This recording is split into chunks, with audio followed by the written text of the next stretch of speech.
Yes, you heard correctly. Finn, whom we all adored in the first season, grows up to betray his family. While the episode depicts his betrayal, the reasons remain unknown. Let's find out why he did what he did. It's not an easy task to banish your younger brother. Finn won us over. The character had certainly grown and matured over the years. People admired his simplicity. But why are the fans so upset right now?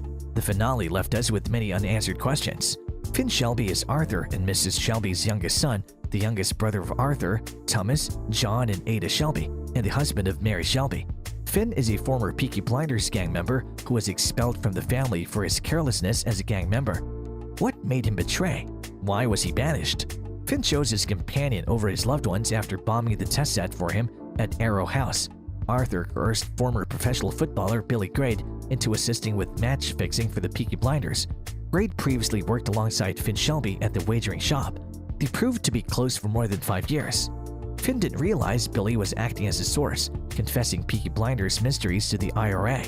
After a plastered Finn revealed that the group planned to shoot an extremist on the evening of Mosley's Bingley Hall rally, Grade called Lorna McKee, and the IRA put an end to the killing by killing marksman Barney Thompson, Aberama Gold, and Polly Gray. Tommy convened a meeting at the garrison to deal with Billy's fabricated data in order to trap the IRA. He let Billy accept that he believed Michael Gray and that Arthur would be isolated in a week on a particular evening. Billy correctly passed that information to Gina, and Tommy's plotting thwarted both Michael's plan to kill Tommy and the IRA's plan to kill Arthur. Duke and Isaiah tricked Billy and Finn into the kitchen at Arrow House, where they advised Finn to shoot Billy for being a trickster in the torment of being banished from the family. Finn declined and then took the gun, pointing it at Duke and pulling the trigger on 2 empty chambers.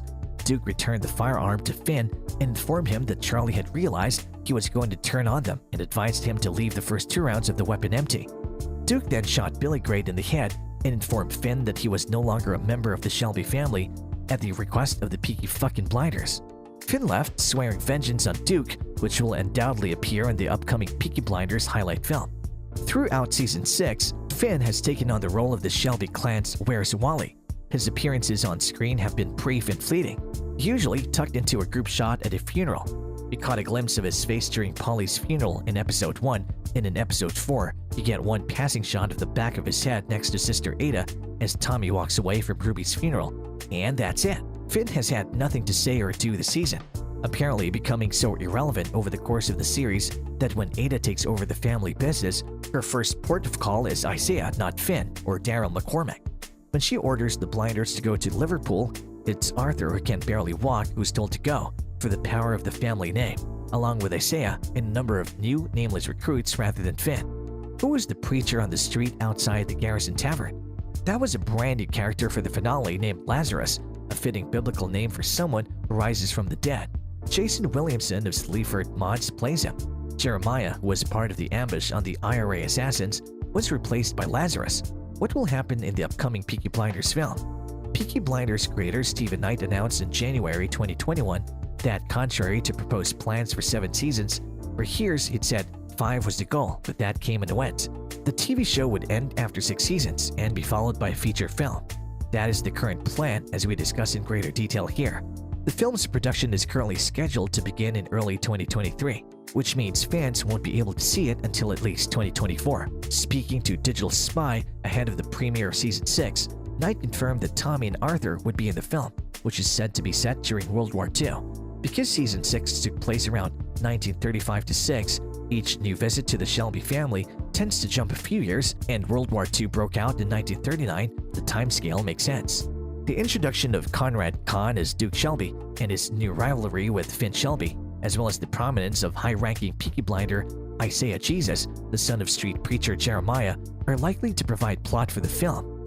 Ada's burgeoning political career, Tommy suggested she run for a seat when she was facing death, could also play a role, as could Stephen Graham's new character Hayden Stagg, who was cast to much fanfare in Season 6 but has only appeared in 2 scenes so far. Peaky Blinders would be incomplete without Tom Hardy's seemingly unkillable Alfie Solomon. It's not yet clear where the film will premiere, but it's likely to have a multi-platform release, with a limited cinema run plus BBC One, BBC iPlayer, and Netflix airings. One small question we hope the film clarifies is, at the banquet, what did Tommy say to Duke? After raising his glass to the family and breaking down as he told Charles to look after Lizzie and that he wanted him to be the best, Tommy whispered something into Duke's newly exposed due to his Peaky Blinders haircut ear. Whatever it was, it had to be in the Peaky Blinders film. Is this a directive? A request for Charles and Lizzie's safety? A business strategy for the Shelby company's dark side? More information on the burial locations? Another Tacupen piece? Only time will tell.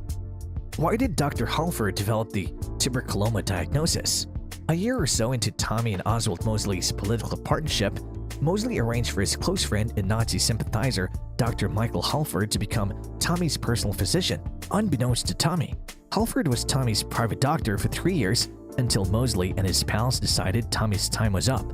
Mosley, Halford, and fellow fascist Dr. Helen Rutherford plotted to convince Tommy that he was dying of an incurable disease in order to persuade him to commit suicide. They faked x-rays and an urgent diagnosis of inoperable tuberculoma in the brainstem after Tommy's daughter Ruby died of tuberculosis. Halford gave Tommy the diagnosis and advised him to seek a second opinion from Rutherford at St. Thomas Hospital. She persisted in her deception, and by episode 4 of season 6, Tommy believed he had only 18 months to live. Co-conspirators of Mosley and Diana, Tommy went on the road alone in a wagon to prepare for death after making financial arrangements for his family. Dynamiting his house and holding a farewell banquet in the woods, after a month he flipped a coin to see if he should shot himself, and it came up heads. He removed his wedding ring and pocket watch and placed them in the wagon alongside photos of Grace, Polly, John, Ruby, Lizzie, and Charles before loading a gun with a bullet engraved with his name and holding it to his head. That's when he heard Ruby's voice call him outside. Ruby appeared to him in a vision and told him that he wasn't sick and that he needed to relight the fire. Tommy found a newspaper article about Oswald and Diana's Berlin wedding in the ashes of his campfire, on the guest list and in the photograph. Michael Halford and Helen Rutherford are doctors. He realized what was going on and confronted Halford, who admitted everything. Tommy was about to murder Halford when the bell rang for 11 a.m. The time armistice was declared in the First World War. He released Halford and returned to his camp, which has been set on fire on Halford's order, unaware that the fucking gypsies in his top field were Tommy Shelby. Tommy stood there watching the flames before mounting his horse and riding away. What will become of Tommy now? Tommy could go back to Small Heath now that he's back from under the ground, or he could go anywhere because Halford's tuberculoma scheme and the burnt wagon effectively faked his death for him. Tommy informed Arthur of the diagnosis and instructed him that when the time came, he would give Arthur the location of the wagon so that he, Charlie, and Curly could burn his body and rake through the ashes for silver and gold. Arthur and company will arrive at the wagon to find it already burned, but with Tommy's watch and ring among the cinders. That means Tommy could ride away and become someone else entirely, forgetting his family and his past if he so desired. He could work as a spy for Winston Churchill, live an itinerant life, or travel abroad while everyone assumed Thomas Shelby, OBE, MP had died. And that's all for today's video. Please share your thoughts in this video. What do you think will happen next in the Peaky Blinders film? Do let us know in the comments below. Want to know more things about the Peaky Blinders or Thomas Shelby? Please subscribe to our channel. Thanks for watching. See you in the next one.